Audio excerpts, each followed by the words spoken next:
Gra- A graça e a paz, meus amados e minhas amadas irmãs, que Deus nos abençoe. Estamos aqui para compartilhar um pouco da palavra de Deus. Vamos abrir, então, as nossas Bíblias em Atos, capítulo 10, versos 1 e 2, que diz assim a palavra do nosso Deus. Havia em Cesareia um homem chamado Cornélio, centurião do regime militar conhecido como italiano. Esse homem era piedoso e temente a Deus, assim como toda a sua família. Ele era generoso em ajudas financeiras aos pobres e buscava continuamente a Deus em oração. Vamos orar. Nosso Deus e Pai, nós te pedimos a iluminação do Espírito Santo para que a tua palavra fale o que apraz ao Senhor, aos nossos corações. Em nome de Jesus, abençoe as nossas famílias e nos capacita para a tua honra e para a tua glória. Em nome de Jesus. Amém. Bem, meus irmãos, essa história de Cornélio, né, é muito conhecida, e como nós estamos no mês da família, lendo aqui, pesquisando alguma coisa, eu vi uma reflexão aqui sobre como Deus pode proteger as nossas famílias, não é? Então, o versículo que nós acabamos de ler fala de um homem chamado Cornélio, que tinha uma família modelo. O texto diz: ele e toda a sua família eram piedosos e tementes a Deus. Precisamos de famílias assim, não é? Que vivam em santidade sob a direção de Deus. Famílias assim têm a proteção especial, né? Nós estamos assim vivendo esse tempo difícil, não é? Parecendo que nós estamos vivendo aquele período das pragas, não é? E a gente tem ouvido também, né, muitas orientações, reflexões sobre isso. E a gente sabe que naquela 10ª praga, né, houve uma orientação de Deus através de Moisés, né, para que as casas fossem marcadas com sangue do Cordeiro para se proteger da morte, né, do anjo da morte. Então, como nós estamos vivendo esses dias tão difíceis, né?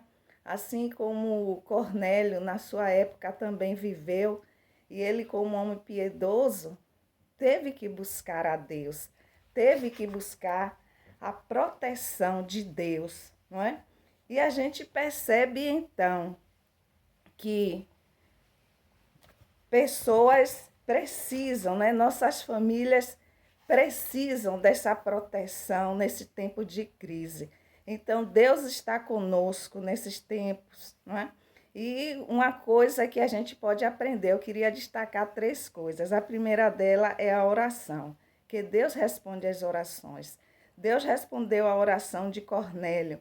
Nós vivemos em um meio assim de muito bombardeio da comunicação, né? Através da TV, da internet, são tantos fatos, tantas coisas tristes que temos ouvido, né? Mas nós queremos dizer que Deus responde às orações, né?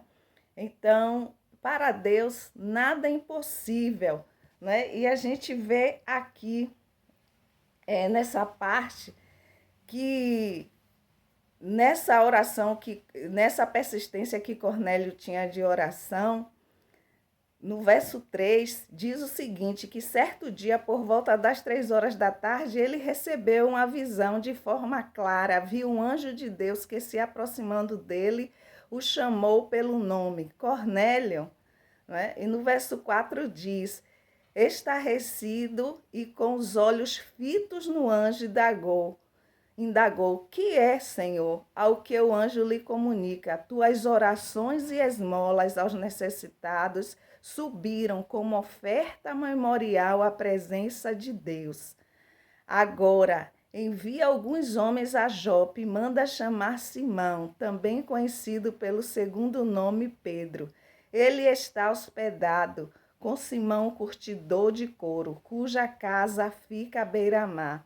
Assim que o anjo lhe falava, se retirou, chamou 2 dos seus servos e um soldado piedoso dentre todos que estavam a seu serviço, e compartilhando com eles tudo quanto havia se passado, os enviou a Jope. Então, uma das coisas que nós destacamos aqui é que Deus está presente. Basta que a gente busque em oração. A segunda coisa, meus irmãos, que eu quero destacar aqui é que Jesus é Senhor de todos os povos, não é? Nós vemos nessa parte que Cornélio enviou um servo, né, para ir chamar Pedro, e Deus preparou tudo. Pedro teve aquela visão, né, do lençol com vários animais imundos, e ali Deus já preparou o coração de Pedro. E naquele momento, né, Pedro pôde compreender que Deus é Senhor, que Jesus é Senhor de todos, não importa, né, e especialmente dos gentios, não é? Então, Pedro teve aquela visão e compreendeu que esta visão tinha um sentido mais profundo e abrangente, não é? É como nós vemos aqui em Efésios 2, não é? Vamos ler aqui Efésios 2, de 11 a 22, que diz o seguinte: portanto, lembrai-vos de que, outrora, vós, gentios na carne, chamados em circuncisão, por aqueles que se intitulam circuncisos na carne por mãos humanas, naquele tempo estavais sem Cristo, separados da comunidade de Israel e estranhos à aliança da promessa, às alianças da promessa, não tendo esperança e sem Deus no mundo. Verso 13, mas agora em Cristo Jesus, vós que antes estavais longe, fostes aproximados pelo sangue de Cristo. Então, lembra das pragas, né? Que tinha que marcar, da 10ª praga, que tinha que marcar a casa com o sangue do Cordeiro. Isso já apontava para Jesus.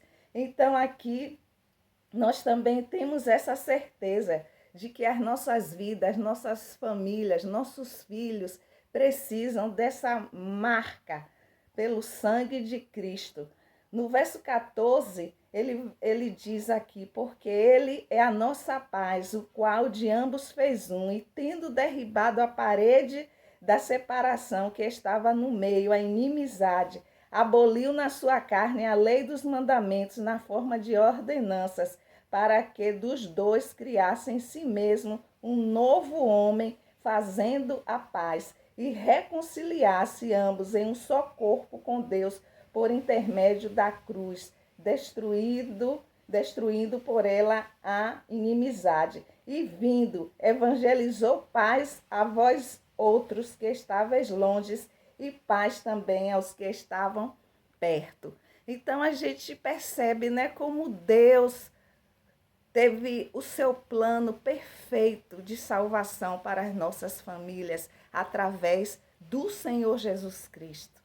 Então, todo o sacrifício, tudo foi feito para que nós pudéssemos ter a paz de Deus. E nesse momento de calamidade, de dor que estamos vendo, de tantos lutos, né? Nós precisamos dessa paz de Cristo. E Jesus é o Senhor da paz. E Ele quer dar paz aos nossos corações. Ele é o Senhor, né, que reconciliou consigo o mundo derramando seu sangue. Né? E a terceira coisa, meus irmãos, que eu gostaria de destacar nesta rápida reflexão, além da reconciliação em Cristo, que é tudo em nossas vidas, né? Como disse aqui, vós que agora estáveis longe, agora nos aproximamos pelo sangue de Cristo. Né? Então, nós precisamos ter o sangue de Cristo porque Ele nos protege e Ele nos ajuda nessa peleja espiritual. É o Senhor que peleja por nós. E a terceira coisa que eu quero destacar, Eu preciso me apropriar das marcas do sangue de Cristo através do selo do Espírito Santo. Né? Aqui, voltando para Atos 10, verso 44 e 48, nós vemos o seguinte, nós lemos o seguinte, né? Atos 10, 44 a 48. E aconteceu que, enquanto Pedro ainda pronunciava estas palavras, o Espírito Santo desceu de repente sobre todos os que ouviam a mensagem. Aqueles crentes judeus que vieram com Pedro ficaram admirados de que o dom do Espírito Santo estivesse sendo derramado, inclusive sobre os gentios, porquanto os ouviam se expressando, né, em línguas estranhas e exaltando a Deus. Diante disso, exclamou Pedro, verso 47, será possível que alguém recuse água e impeça que estes sejam batizados? Eles, assim como nós, receberam o mesmo Espírito Santo. Em seguida, mandou que fossem batizados em nome de Jesus Cristo. Então suplicaram a Pedro que permanecesse com eles por alguns dias. Meus irmãos, que Deus nos abençoe, né? Que o Espírito Santo, o selo, né, como o apóstolo Paulo também vai dizer, das nossas vidas, nos conserve salvos para a glória e honra do nosso Deus.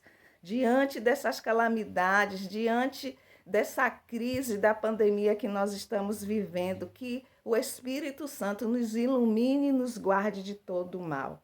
Oremos. Pai, nos concede salvação para as nossas famílias, que o Espírito Santo nos convença do pecado, da justiça e do juízo, e que nossos filhos, nossos familiares creiam em Jesus Cristo como Salvador. Suplicamos em nome do Senhor e Salvador Jesus Cristo. Amém. Meus irmãos, que Deus abençoe e abençoe as nossas famílias com a vitória do sangue de Jesus Cristo sobre os nossos lares. Um dia de muita paz, saúde, cheio da graça de Deus para todos nós.